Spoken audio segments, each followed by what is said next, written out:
Is the Quran historically reliable? This episode is based on Dr. Amari's work, Quran and History. This is Daniel Amari from the Religion Research Institute.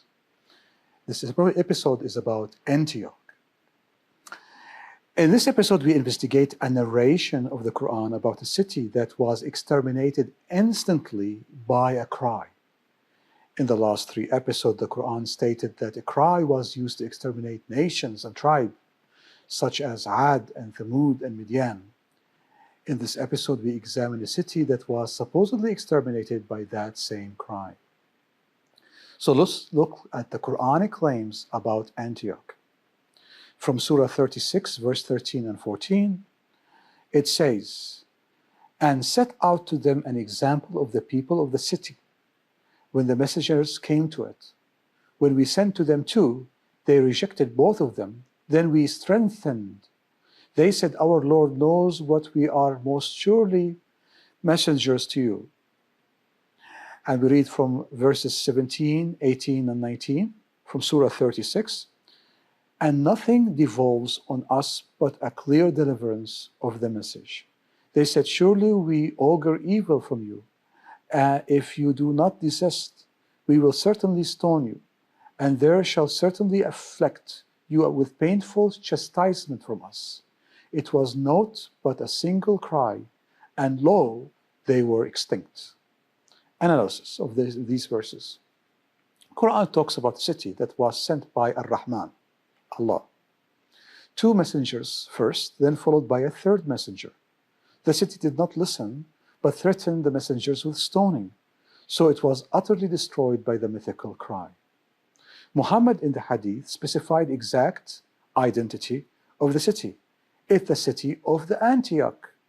The books of Sirah, Muhammad's bibliography, confirmed that it was the city of Antioch. The Muslim narrators such as Ibn Ishaq, Wahab bin Munabbih, and Ibn Abbas confirmed that it is Antioch as well. Al-Qurtubi reported that Al-Mawardi, according to the expositors of the Quran, the city was Antioch. In addition, Al-Qurtubi and Ibn Kathir and Al-Mas'udi stated that it was Antioch. Many works insisted the same, such as Tasil fi Ulum al-Tanzil. Furthermore, Islamic works stated that the missionaries were Paul and his companions.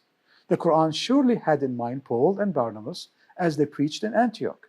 They were later confirmed by a third messenger, which is Silas. The threat of stoning did not occur in Antioch, but occurred in another Antioch, the Antioch in Pisidia. This places destruction by the cry, according to the Quran, at the 1st century AD. Let's summarize everything that we said. The Quran speaks of Antioch, 1st century AD. 2 messengers were sent to it, Paul and his companion, followed by a 3rd. They were threatened with stoning. The city was exterminated by a mythical cry. Let's see what history has to say about all of these claims. Concerning the claim of the Quran about Antioch, Antioch was one of the most significant cities in the Roman Empire after Rome and Alexandria. If such a major event happened due to the preaching of Paul, how come it was not mentioned by the apostles or the church fathers? Dr. Amari in his book writes, "The city of Antioch in the Christian era was full of Greek philosophers and geographers. We have much literature coming from Antioch which relates even secondary things that happened in the city. We have Roman historians who precisely recorded deeds done in each city in the empire. Although Antioch was the 3rd most important city in the empire after Rome and Alexandria, no one mentioned a magical cry which destroyed the inhabitants or even part of them." Dr. Amari continues, "If the great catastrophe claimed by Muhammad had happened, it would have shaken the whole Roman Empire. Indeed, it would have become the main news in all Roman literature of the 1st century and the centuries that followed.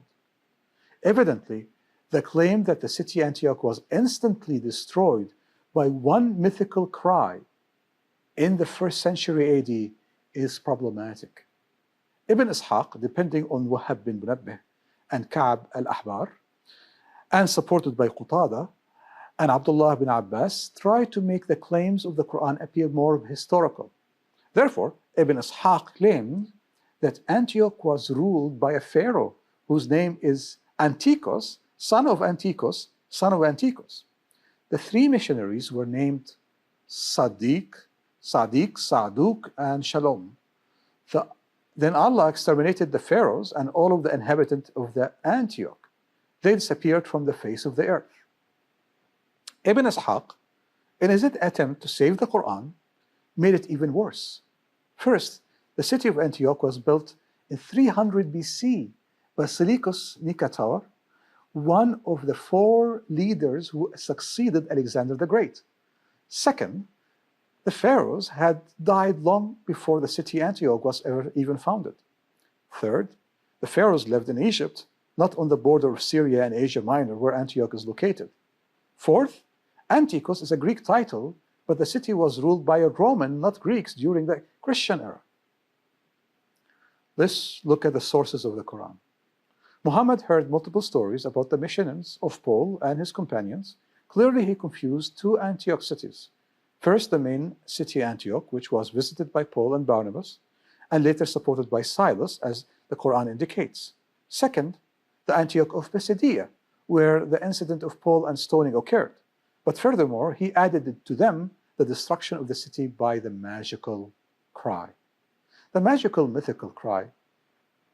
Before Muhammad, the idea of the use of cry for creation and destruction was found in many pagan religions before Islam, such as Zoroastrianism and Manichaeism, and especially Mandeanism. They occurred through mythical animals, gods, and angels such as Gabriel. This demonstrates that the sources of the Quran are a bunch of mythical sources with some real stories that are mixed together to combine the story that is found in the Quran. There is no differentiation between myth and between real history, as both are mixed together. This is Daniel Amari from the Religion Research Institute.